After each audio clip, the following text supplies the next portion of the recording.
Assalamualaikum warahmatullahi wabarakatuh.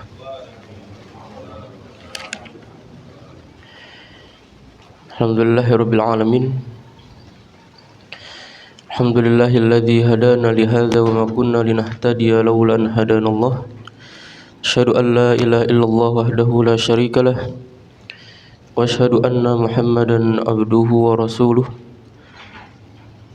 Allahumma salli wa sallim wa barik wa an'im ala nabiyyina Muhammad wa ala alihi wa ashabihi wa man tabi'ahum bi ihsanin ila yaumiddin. Allahumma 'allimna ma yanfa'una wanfa'na bima 'allamtana wa zidna ilma. Allahumma ati nufusana taqwaha wa zakkiha anta khairu man zakkaha anta waliyuha wa maulaha.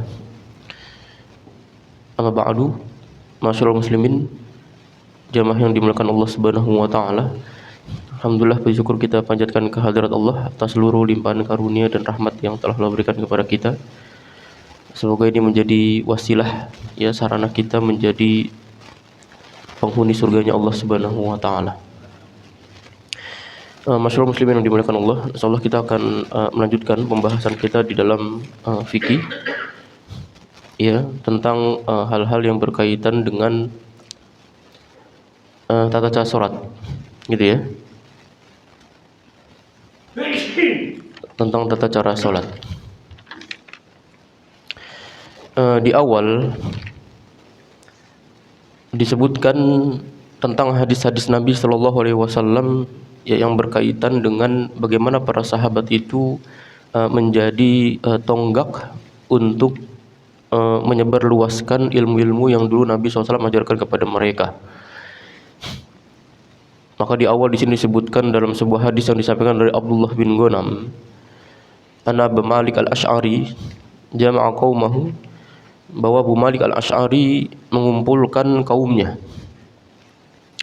Kemudian dia berkata, faqala ya ma'syarul asy'ariyin, wahai kaum asy'ariyin, istama'u, berkumpullah, wajma'u nisa'akum wa abna'akum allimukumus shalah wa uallimukum sholatan Nabi sallallahu alaihi wasallam allati kana yusallina bil Madinah.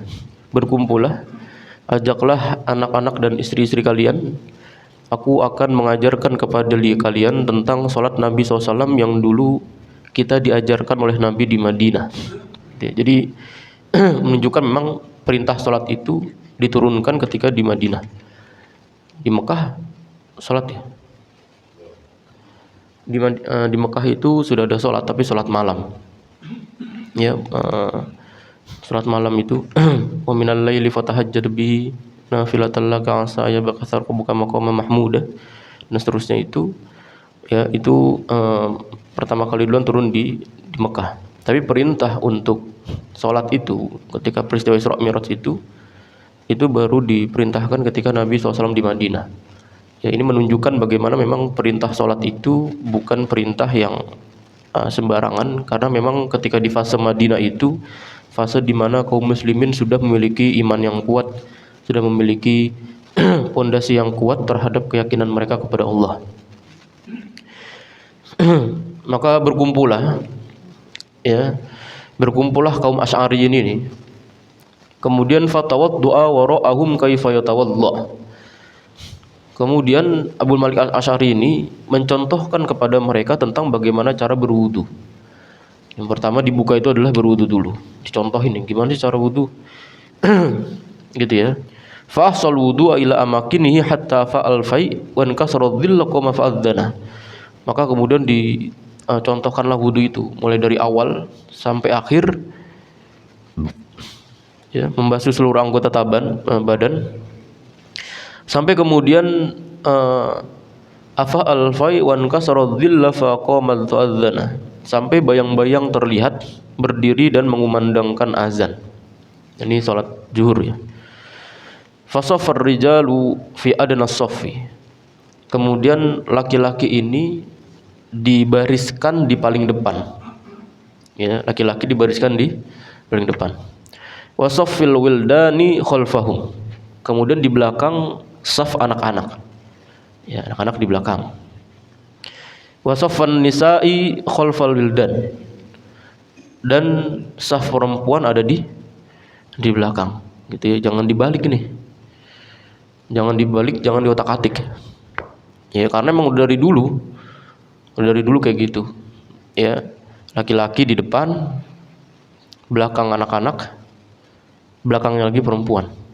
Jadi perempuan tidak mungkin sejajar dengan laki-laki. Tidak mungkin dalam hal ini ya, saf salat. Tidak mungkin sejajar dengan laki-laki, apalagi di depan laki-laki, kecuali kalau mayit ya, mayit di depan. Ya, maka gitu ya, kita nggak perlu berpanjang lebar di dalam hal ini. Tentu golongan-golongan atau hari ini yang ramai perempuan di depan sejajar dan sebagainya itu nggak usah dibahas, karena udah pasti itu sesat. Sudah pasti, nggak, para ulama nggak ada berbeda pendapat dalam hal ini, gitu ya.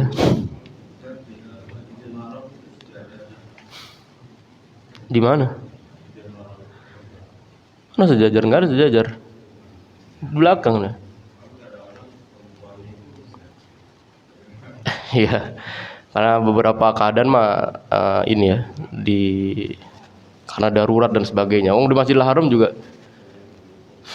iya kadang kayak gitu karena tempatnya itu yang berbeda. Tapi kalau sholat itu semuanya tetap di belakang, Pak. Ya, artinya tetap sholat itu tetap di belakang. Baik, ini secara umum ya.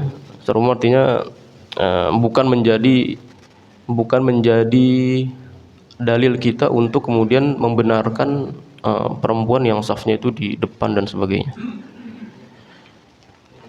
Jadi laki-laki, anak-anak, perempuan. Ini mohon diperhatikan nih Pak, tentang pembagian saf. Karena kadang ada, bahkan di kita nih, di Al-Hidayah ini, ada yang safnya itu anak-anak itu kadang udah di depan, kadang-kadang anak-anak itu. Karena antum kan datang kadang terlambat kan. Kita datang terlambat, ya qadarullah kita saf di belakang, terlambat. Anak-anak di depan. Anak-anak yang di depan kadang udah ngerti sholat Pak. Kadang dia udah pengen sholat, memang baru udah pengen sholat datang ke masjid. Emang tipe-tipe ada anak-anak kayak gitu. Emang antum bisa lihat kan, ada anak-anak yang emang kalau sholat tuh di masjid rapi gitu. Yang bikin berantakan kan teman-temannya tuh. Itu masuk, temennya datang, bercanda akhirnya. Gitu ya. Nih, makanya kemarin Abdurrahman itu anak saya begitu datang kan diliatin sama istri saya itu Pak. Waktu sholat maghrib atau isya gitu. Beliau di belakang situ. Karena ngikut sama jamaah laki-laki, saya lupa di belakang situ siapa. Kemudian Bilal datang itu anak itu datang kemudian bilang, Abdurrahman main yuk gitu. Anak-anak namanya dipanggil gitu Pak. Anak-anak makanya. Tapi artinya ada tipe-tipe anak-anak yang kayak gitu, yang dia tuh memang pengen sholat gitu. Tapi begitu sampai di masjid, nah itu gitu. Jadi memang perlu dipisah itu yang kayak gitu-gitunya. Tapi artinya kalau memang anak itu sudah di depan dan memang dia pengen sholat, jangan dipindahin ke belakang, maksudnya itu gitu. Paham ya? Kalau memang, walaupun anak-anak, tapi karena kita datang terlambat, anak-anak lagi sholat udah rapi gitu, dipindahin ke belakang. Ya itu orang tuanya nggak beradab malah. Biarin anak-anak sholat di depan. Kalau dalam kondisi misalnya sholat asar kan biasanya pada kosong ya. Sholat pertama tuh kosong, kadang diisi sama anak-anak. Kalau anak-anaknya bercanda udah otomatis tuh ditarik ke belakang gitu. Anak-anak goyang-goyang dan sebagainya pindahin ke belakang. Tapi kalau anaknya emang diem dengerin, biarkan di depan. Gitu ya. Ini supaya kemudian menjaga anak-anak itu juga nggak trauma gitu Pak ke masjid itu. Ya, dia nggak bercanda tapi kemudian karena ngumpul sama teman-teman juga jadi dianggap yang bercanda juga gitu. Ya, saya pernah bilang kan ada anak namanya Bayu itu Pak, orang belakang ya. Terus saya nanya, kok antum nggak pernah lagi ke Al-Hidayah, kenapa? Ustaz, ada bapak itu gitu. Jadi bapak itu menjadi momok yang menakutkan buat anak itu datang ke masjid. Ini musibah. Karena anak itu jadi terframing di pandangannya itu bahwa Al-Hidayah tuh nggak enak gitu. Ya entah pandangan pertamanya dijadikan masjid buat main kayak buat ketemu teman tuh bertahap gitu ya. Tapi artinya kalau dia sudah takut duluan, makanya akhirnya mereka pada pindah ke masjid yang dekat gentong gitu Pak. Apa namanya? Iya, musola itu apa masjid ya, Taqwa. Pindah ke situ aja enak gitu. Ya tentu mainnya nggak dibenarkan ya. Tapi sampai kemudian mereka itu dalam tanda kutip takut gitu kan juga tidak baik gitu ya. Jadi tadi bahwa laki-laki di depan, kemudian perempuan, kemudian anak-anak, kemudian belakangnya perempuan gitu ya.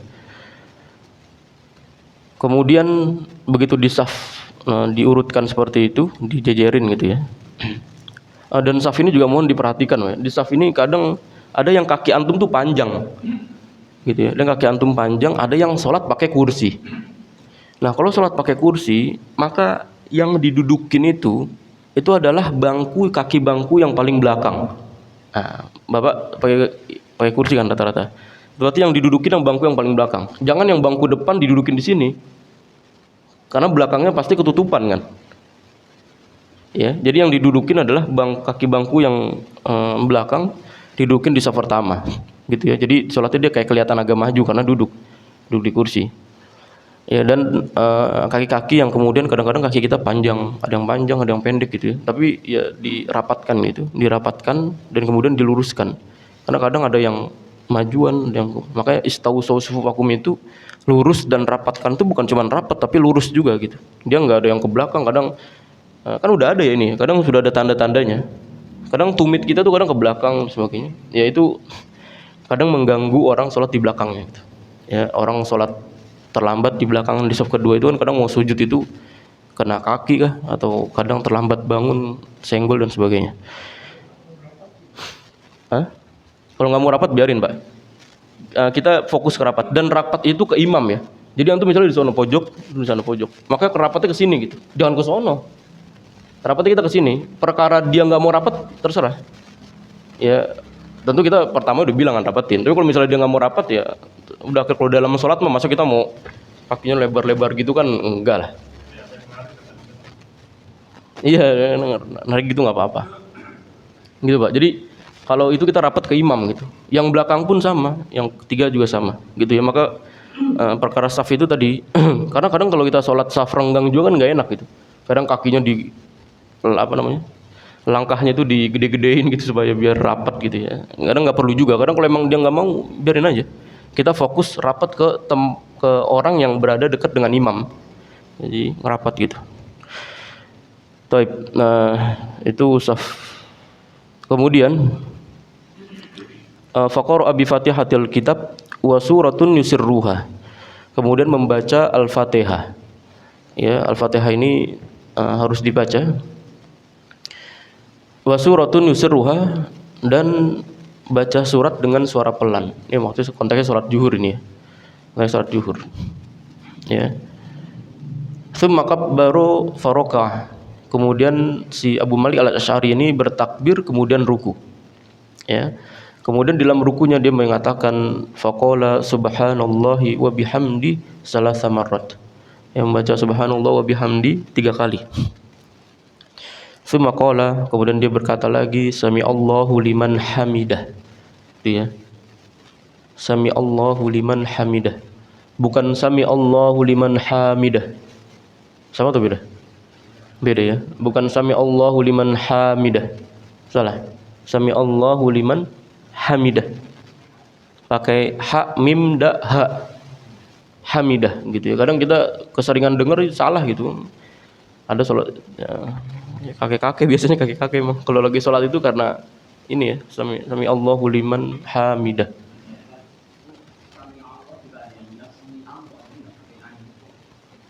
Ya itu makanya tadi saya sampaikan nih, kalau antum jadi imam diperhatikan yang gini ya, sami Allah, sami'a pakai ain, Allah liman hamidah. Bukan sami Allah ya, tapi sami Allahu liman hamidah. Ini ketika i'tidal ya. Kemudian wastawa qa'iman. Nah, kemudian dia itu sudah berdiri sempurna. Wastawa qa'iman itu artinya sami Allahu liman hamidah. Qa'iman itu artinya gini, berdiri dia sempurna, belum kayak gini, sempurna. Tsumma kabbara wa kharra sajidan, kemudian bertakbir dan ruku. Ya. Tsumma kabbara fa rafa'a ra'sahu, kemudian takbir dan bangkit lagi, duduk di antara dua sujud nih. Ya.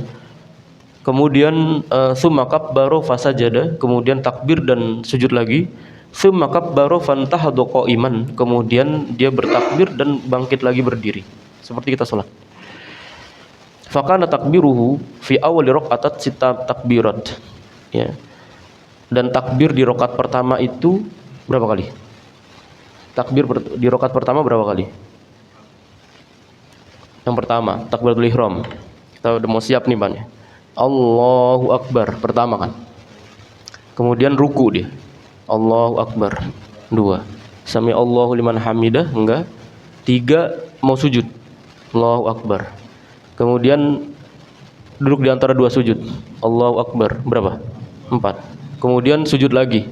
Allahu Akbar. 5. Kemudian diri itu. Allahu Akbar. Nah, berarti satu rakaat itu 6 kali takbir. Gitu ya, 6 kali takbir. Wa kabbara hina qama ila rakaati tsaniyah, dan mengucapkan takbir pada saat memasuki rakaat kedua juga sama gitu ya. Itu kalau tidak kalau di antara 2 sujud tentu kalau di duduk tahiyatul awal tentu nambah ya takbirnya.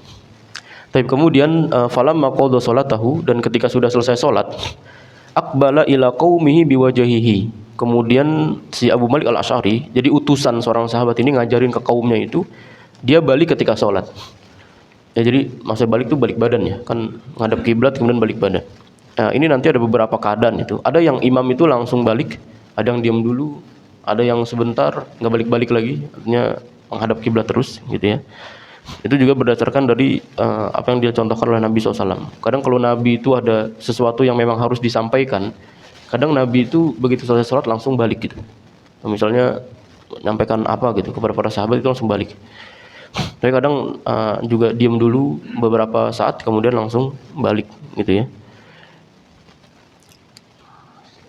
Maka begitu seorang sahabat ini balik badan, maka kemudian dia berkata, faqala ihfadhu takbiri wa ta'allamu ruku'i wa sujudi. Hafalkanlah takbir-takbir yang tadi aku contohin tadi tuh. Jadi berapa kali takbir contoh dihafalin gitu ya.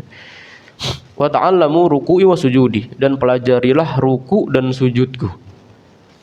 Gitu ya. Maksudnya kenapa kita ruku sih? Itu kenapa? Kenapa harus ruku tuh bukan hanya sekedar nunduk gitu, Pak. Ya, tapi di situ ada apa dan sebagainya itu nanti lebih detailnya nanti ya. Ini secara umum, dan di sujud juga sama. Fa innaha salata Rasulullah SAW allati kana yusalli lana kana sa'at minan nahar.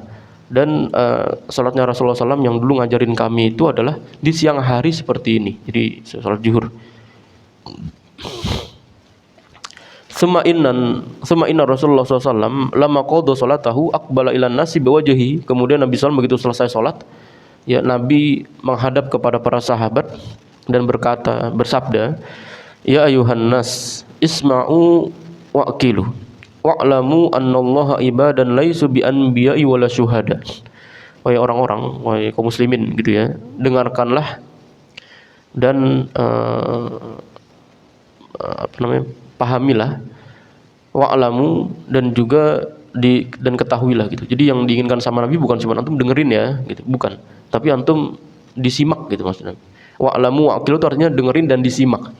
Ya, jadi para sahabat memang begitu selesai sholat itu tadi terbiasa untuk melakukan hal itu bersama dengan Nabi SAW. Dengarkanlah, simak, wa'lamu, dan ketahuilah. Jadi memang diminta sama Nabi itu 3 hal itu. Annallaha ibadan laisu bi anbiya'i wala syuhada. Sungguhnya Allah Subhanahu wa taala itu memiliki hamba-hamba yang mereka itu bukan nabi juga bukan syuhada. Bukan nabi, bukan syuhada, orang biasa. Bighabtihimul anbiya wa syuhada ala majalisihim wa qurbihim minallah. Tapi mereka ini membuat iri para nabi dan para syuhada terhadap kedudukan dan kedekatan mereka di sisi Allah Subhanahu wa taala. Ini bukan nabi, bukan syuhada, tapi kedudukannya itu dekat dengan Allah. Faja'a rajulun minal a'rab min qasyatin nas. Nah, ini dia. Jadi datang laki-laki. Jadi gitu ya, para sahabat memang dalam redaksi hadis-hadis Nabi kadang dijelaskan itu latar belakangnya gitu, Pak. Jadi datang seorang laki-laki, kemudian duduk, kemudian dia ngomong, dia pengapain gitu. Jadi rekamnya itu jelas gitu. Jadi bukan cuma sekedar, kalau hadis itu, makanya hadis itu sangat bertingkat-tingkat. Ya, ada hadis sahih, ada dhaif, ada hasan, ada maudhu, ada palsu, ada dan sebagainya, hasan lighairi dan seterusnya. Itu tingkat-tingkat hadis karena berkaitan dengan orang yang meriwayatkannya. Kita kadang kan kalau nggak terlalu peduli juga sama itu, kita kadang cuma Nabi SAW bersabda innamal a'malu binniyat, itu hadis sahih riwayat Imam Bukhari. Cuma gitu doang, kita nggak tahu kan di belakangnya itu seperti apa gitu ya. Maka untuk orang awam ya saya sarankan jangan terlalu dalam gitu. Kadang kita selalu minta dalilnya mana gitu, udah dikasih tahu dalilnya begini-begini, wah tuh hadisnya doif, teman tahu dari mana hadisnya doif gitu. Kecuali diteliti tadi benar, karena memang mungkin doif, tapi ada beberapa syawahid ya, atau ada beberapa hal-hal yang kemudian bisa membuatkan hadis ini naik derajatnya menjadi hasan gitu. Jadi untuk ilmu hadis memang susah ilmunya itu, jadi nggak sembarangan orang gitu ya. Maka datang tuh direkam sama para sahabat ini, sama Abu Bakar Al-Asy'ari ini direkam bahwa faja'a rajulun min al-a'rab min qasyatin nas, datang seorang laki-laki dari Badui Arab pedalaman itu, min qasyatin nas, dari arah yang sangat jauh gitu. Jadi kan otomatis berarti para sahabat itu ngeliat tuh, lagi-lagi maju kemudian ngelihat kan, wah ada orang datang dari jauh gitu ya. Wa alwa biyadihi ila nabiyillah sallallahu alaihi wasallam, kemudian dia itu melambaikan tangannya ke Nabi SAW. Faqala, nah, bilangnya pas sudah dekat ya, ya Nabi Allah, nasun minan nas laisu bi anbiya'i wala syuhada, bigabtihimul anbiya wa syuhada ala majalisi muqrbinallah. Apa, siapa itu orang yang bisa membuat iri para nabi dan para syuhada dengan kedekatan mereka kepada Allah Subhanahu wa taala? In atuhum lana, ya, kasih tahu kami gitu. Fasurra wajahan Nabi SAW li so'alil a'rab, maka Nabi SAW itu wajahnya itu sumringah, gembira dengan pertanyaan seorang Arab tadi itu. Faqala Rasulullah SAW, mereka itu adalah hum nasun min afna'in nas, mereka itu adalah orang dari berbagai macam golongan. Orang dari berbagai macam golongan, artinya bukan orang Arab, bukan cuma orang Asia, bukan orang Eropa gitu. Jadi dia semuanya itu, ya, dari semua golongan. Wa nawazil qabail, dan juga berasal dari suku-suku yang berbeda-beda. Gitu. Makanya saya sampaikan bahwa kaum muslimin itu nggak pernah terbatas teritorial, Pak. Nggak ada Islam ini, Islam itu, Islam ini, Islam itu nggak ada. Kalau makanya hari ini itu menjadi berantakan karena kita itu mengklasifikasikan Islam berdasarkan teritorial, berdasarkan tempat.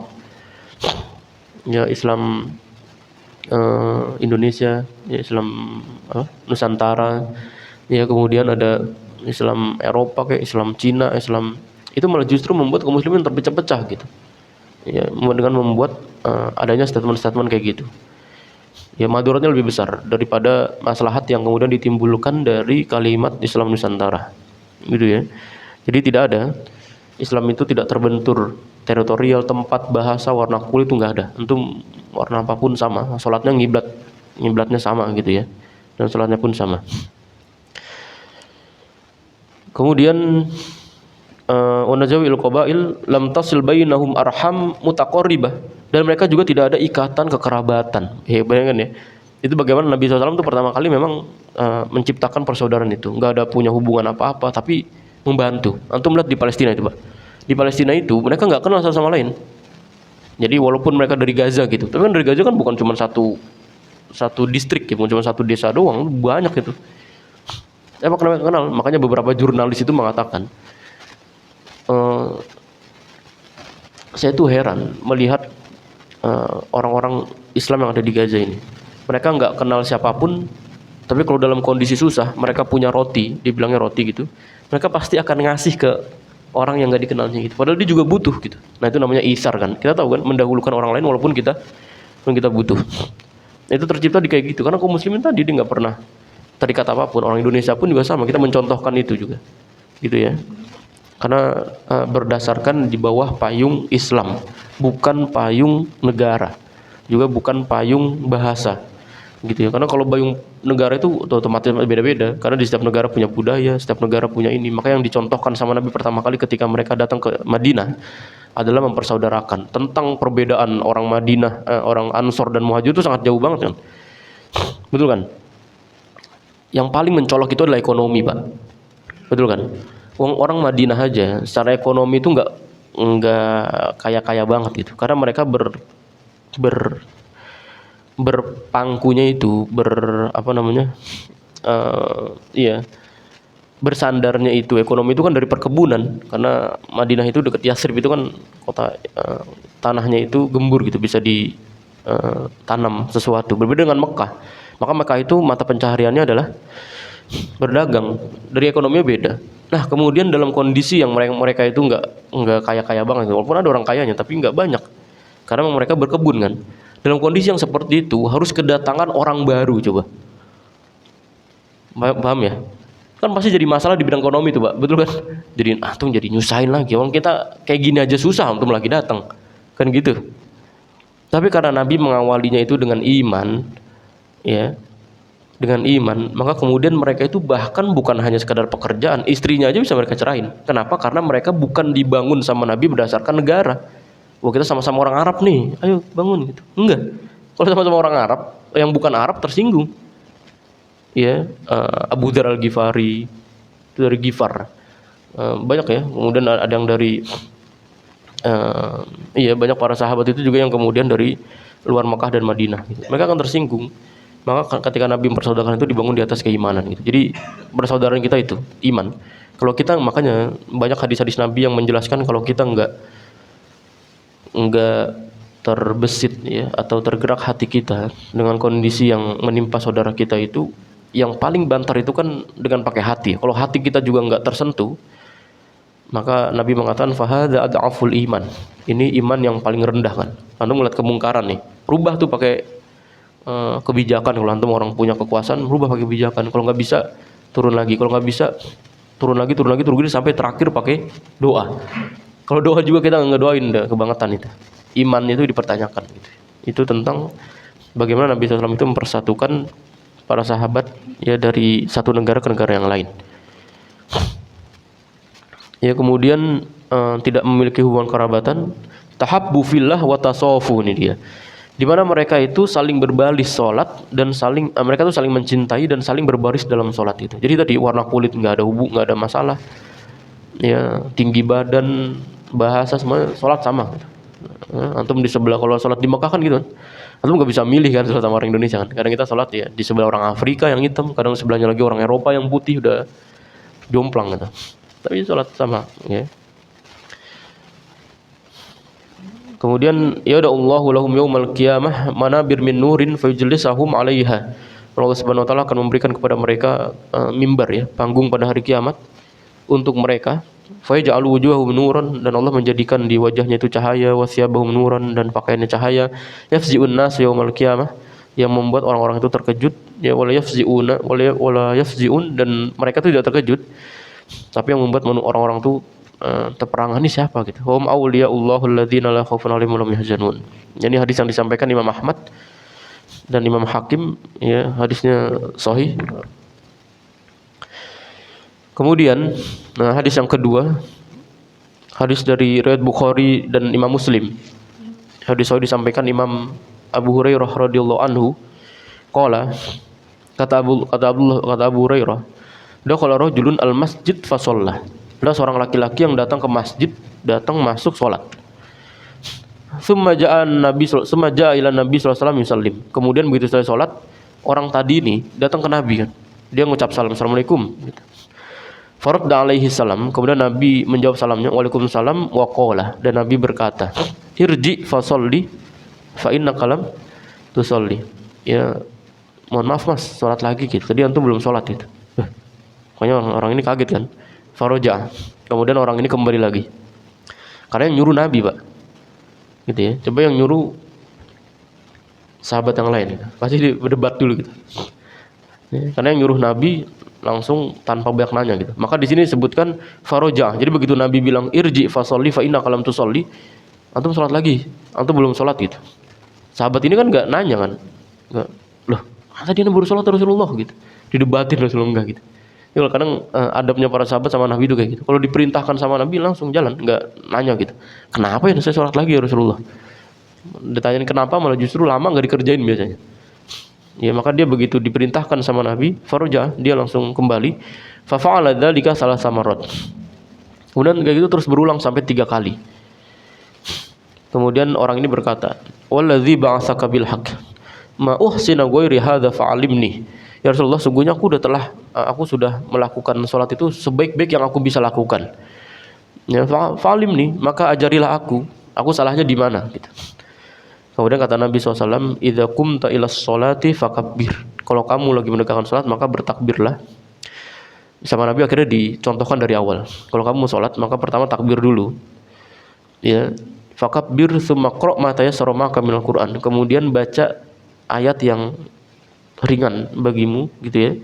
Tsumma rka' hatta tatma'inna raki'an. Kemudian ruku sampai kamu itu mutmain. Ini dia. Rukunya itu enggak boleh cepat-cepat itu, Pak.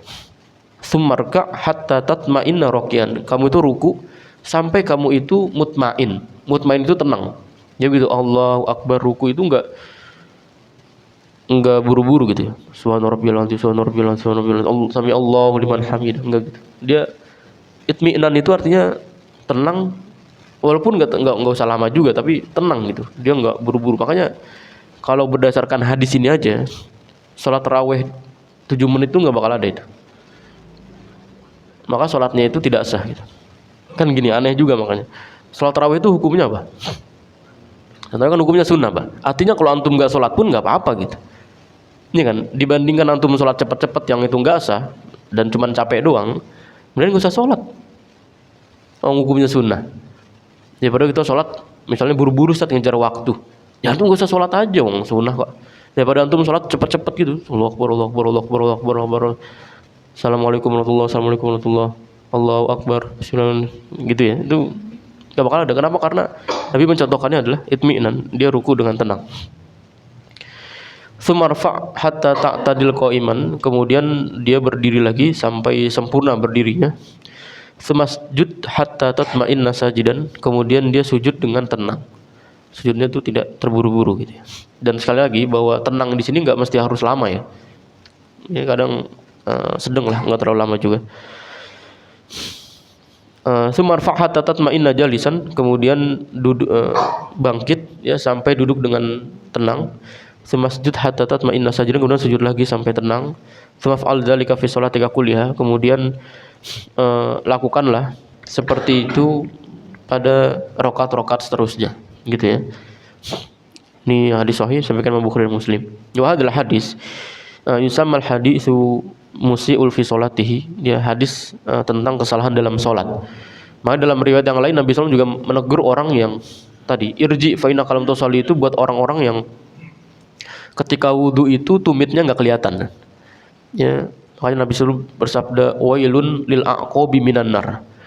Ya, bahwa tumit yang enggak kena basuhan air wudu itu terancam mendapatkan neraka. Ya, ini tentang bagaimana kita wudu itu juga tadi dengan mutmain, dengan tenang gitu. Jangan buru cepat-cepat gitu ya. Wudunya, apalagi airnya kencang gitu. Air kencang wudu cepat-cepat gitu. Itu harus ditegur yang kayak gitu. Ya, jadi wudu dengan tenang sampai bagian kaki pun harus diperhatikan gitu ya. Basuhannya itu menyelimuti depan sampai belakang. Toib, ini yang berkaitan dengan muqaddimah ya, tentang tata cara salat yang dicontohkan oleh Nabi SAW dan para sahabat. Nah, kemudian pembahasan selanjutnya tentang faraidus shalah ya, tentang rukun-rukun dalam salat. Ya, ini yang kemudian banyak dari kita lupa biasanya. Ya, tentang rukun-rukun dalam salat. Li sholati faraid war arkan tataraqabu min haqiqatiha. Ya, bahwa dalam salat itu ada rukun-rukunnya yang kita harus mengerti dalam setiap rukun-rukun itu. Hatta idza takhallafa fardun minha la tatahaqqaqu wa la yu'tadu biha syar'an. Yang kalau ada sebagian dari itu yang tidak dilakukan, maka tentu salatnya tidak sah. Ya, wong salatnya enggak pakai rukun gitu ya. Maka dalam hal ini adalah tentang bagaimana disebutkan tentang rukun-rukun yang pertama ya, yang ini menjelaskan kepada kita tentang rukun-rukun dalam salat. Yang pertama itu tentang niat. Gitu ya. Ini mohon dipahami. Pertama niat. Makanya Allah Subhanahu wa taala berfirman, "Wa ma umiru illa liya'budullaha mukhlishina lahuddin." Ya. Bahwa di antara apa yang diperintahkan untuk manusia adalah ketika mereka itu menunaikannya dengan ikhlas kepada Allah Subhanahu wa taala. Ya.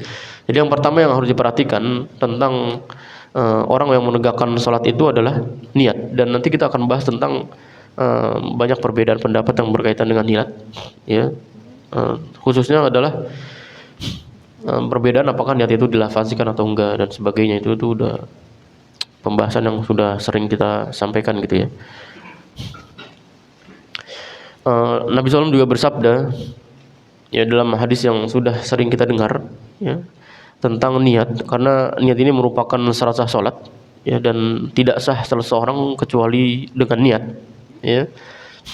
Dan orang yang salat nggak pakai niat itu ya salatnya nggak sah gitu ya, salatnya nggak sah. Iya, nanti lebih detailnya Pak. Ini disebutkan dalam hadis yang sudah sering kita dengar, hadis yang disampaikan oleh Umar bin Khattab radhiyallahu anhu. Nabi SAW bersabda, innamal a'malu binniyat. Ya, bahwa setiap amal kita itu tergantung dari niatnya. Wa innamal likulli imrin ma nawa. Ya, dan seorang itu akan mendapatkan apa yang dia niati gitu ya. Ini berkaitan dengan niat ya. Dan yang kedua, niat itu tempatnya di dalam hati ya. Kedua, niatnya itu tempatnya di dalam hati ya, dan karena hakikat dari niat itu adalah al-iradah atau keinginan ya, keinginan itu tempatnya kan di dalam hati dia. Saya ingin ini nih gitu. Itu diniatkan di dalam hati. Ya, ini yang disebutkan atau yang disepakati oleh ulama 4 mazhab ya, bahwa niat itu tempatnya dalam hati. Dan lisan itu tidak lazim atau tidak wajib mewakili niat yang terdapat dalam hati. Jadi artinya kalau sudah niat itu nggak perlu diucapkan lagi dalam lisan ya. Maka ya, ini pendapat yang sering kita gunakan, bahwa orang yang sudah ingin melakukan sesuatu tidak perlu lagi diucapkan dengan niat dengan lisan gitu ya. Dalilnya banyak ya, diantaranya diucapkan atau dilontarkan oleh ulama ahli fikih ketika dia mengatakan law talafal lisan wal qalbi, kalau misalnya berbeda tuh antara lisan dan hati, fal ibratu bima fil qalbi, ya maka yang dianggap adalah apa yang di dalam hati gitu ya. Jadi misalnya antum mengucapin apa tapi niatnya berbeda, maka tetap yang dihitung adalah yang di dalam hati. Tapi kemudian berbeda pendapat para ulama yang berkaitan dengan hal ini. Makanya disebutkan di sini tentang orang-orang yang melafazkan niat dengan Imam Ibnu Qayyim. Imam Ibnu Qayyim ini salah satu dari muridnya Imam Ibnu Taimiyah. Ini orang yang mengantarkan atau menjadi jasa kurir dulu untuk ngasih bekal dan alat tulis kepada Imam Ibnu Taimiyah ketika di penjara gitu. Jadi memang penjara itu jadi tempat yang akrab buat para ulama gitu, karena memang itu tempat-tempat yang bukan aib ya. Tentu di penjaranya kan dilihat dulu kan, penjaranya karena apa dia, entah karena menjaga fitnah, entah karena apa dan sebagainya. Tapi di antara ulama yang kemudian menjaga izahnya itu adalah Imam Ibnu Taimiyah, dan yang belajar langsung itu adalah Imam Ibnu Qayyim. Imam Ibnu Qayyim itu banyak menyerap ilmu dari Imam Ibnu Taimiyah sampai kemudian menghasilkan banyak karya-karya tulis yang sampai hari ini tetap dipelajari gitu ya. Sampai hari ini pun bermanfaat buat orang banyak. Imam Al-Qayyim itu punya kitab namanya Ighatsatul Lahfan fi Maqayidi Syaitan. Ada 2 jilid itu. Beliau menyampaikan bahwa an-niyatu hiyal qasdu wal azmu ala syai'. Bahwa niat itu adalah keinginan dan azam terhadap sesuatu. Wa mahalluhal qalbu, dan tempatnya itu adalah di dalam hati. La ta'alluqa bihal lisanu aslan. Yang tidak ada kaitannya sama sekali dengan lisan. Walidzalika lam yankul an Nabi SAW wala an sahaba fin niyati lafdzun bihal. Oleh karena kita tidak mendapati riwayat dari Nabi juga dari para sahabat ya yang berkaitan dengan mereka itu melafazkan niat gitu ya.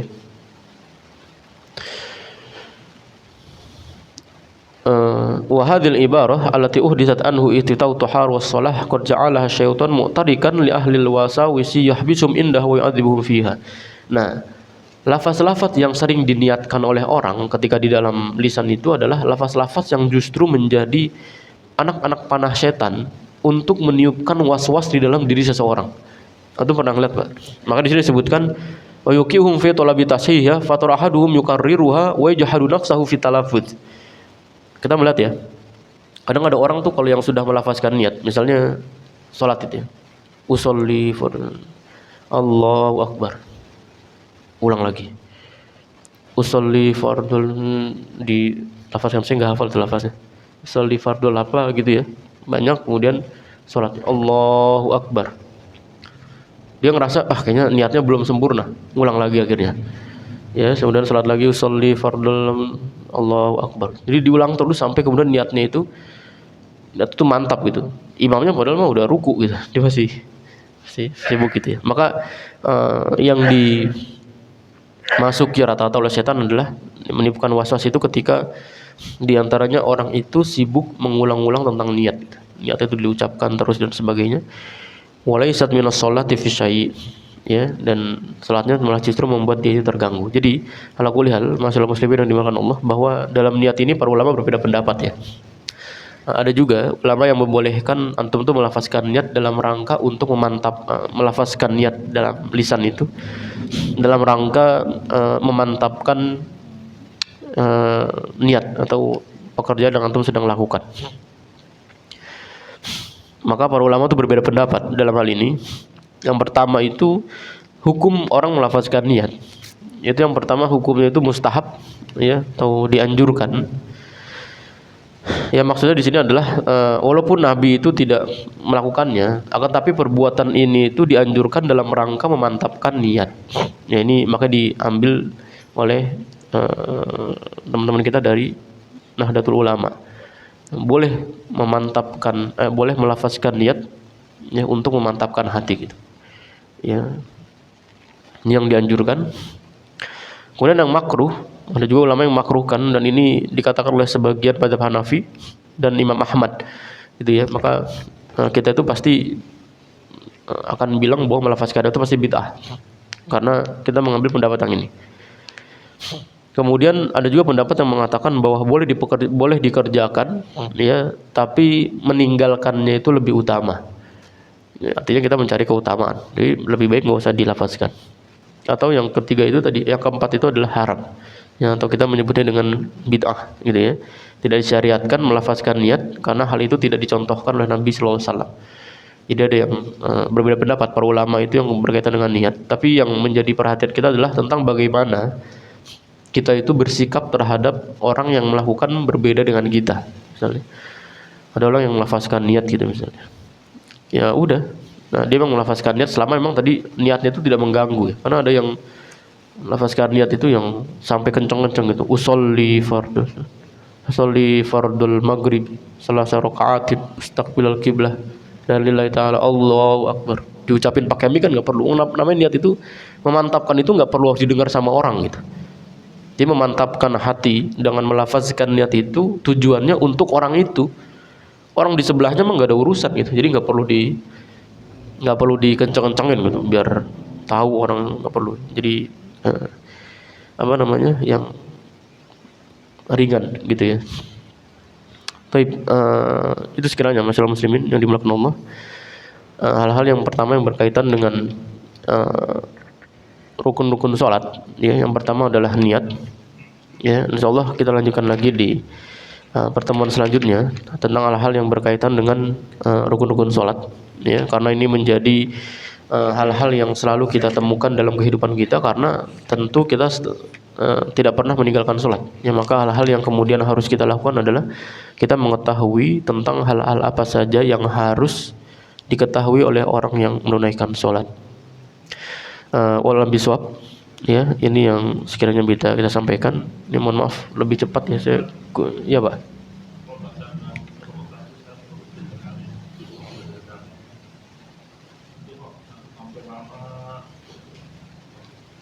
Ya, kalau sampai lama itu dibacanya lebih dari 3. Iya, biasanya sholat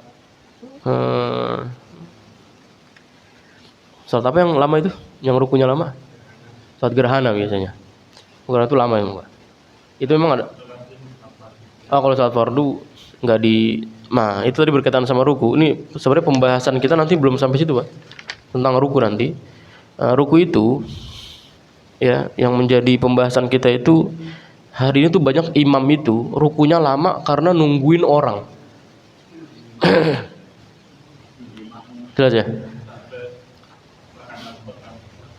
Iya, ini mohon diperhatikan juga nih buat para imam khususnya nih. Buat imam itu kalau sholat ya sedang-sedang aja gitu. Ya, dulu juga saya pernah gitu kan lama sholatnya gitu. Buat juga pada kebetah gitu. Tapi setelah badan itu ngerti karena melihat tentang hawa ijin nas, tentang orang-orang yang di belakang itu. Nah, perkara tentang orang yang ini para ulama berpendapat di antaranya adalah Imam Al-Qurtubi dalam tafsir Al-Jami' li Ahkamil Quran itu beliau menjelaskan tentang wa'budullaha wa la tusyriku bi syai'an. Ini dalam surat An-Nisa ayat yang ke-36. Ini menarik pembahasannya itu. Kenapa? Karena di situ di antara bentuk kita beribadah kepada Allah adalah tidak menyekutukan Allah. Termasuk di dalam salat.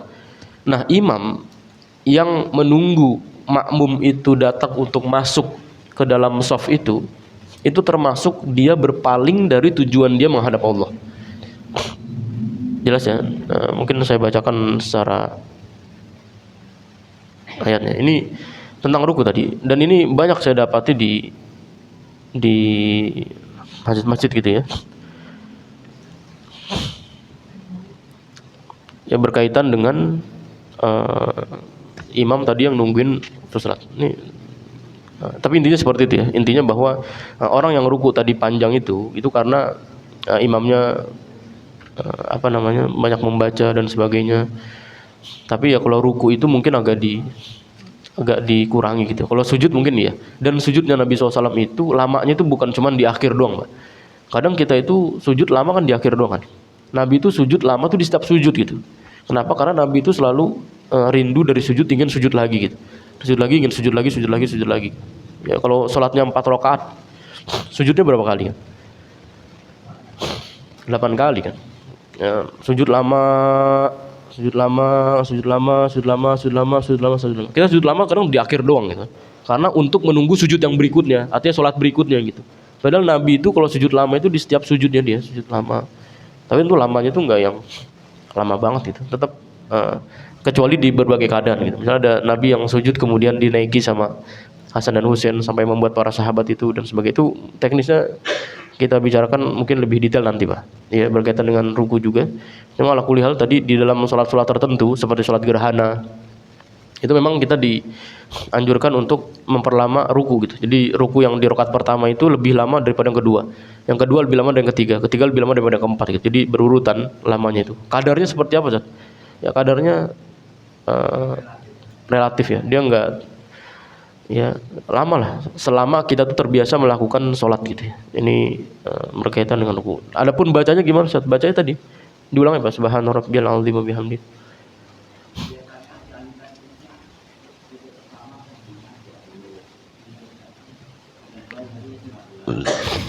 Iya, kalau yang jadi masalah itu kan di angkanya itu, Pak. Maksudnya siapa yang mengangkakan itu gitu. Kenapa enggak 30 aja? Kenapa enggak 50? Jadi itu tadi cuma buat ukuran aja. Jadi artinya ya relatif aja lah imamnya baca kayak gimana dan sebagainya ya. Tapi ya tadi buat imam itu bacanya juga jangan terlalu lama juga gitu. Ini wallahu a'lam bishawab. Qul qouli hadza wa astaghfirullah li wa lakum subhanakallahumma wa bihamdika asyhadu an la ilaha illa anta astaghfiruka wa atubu ilaik.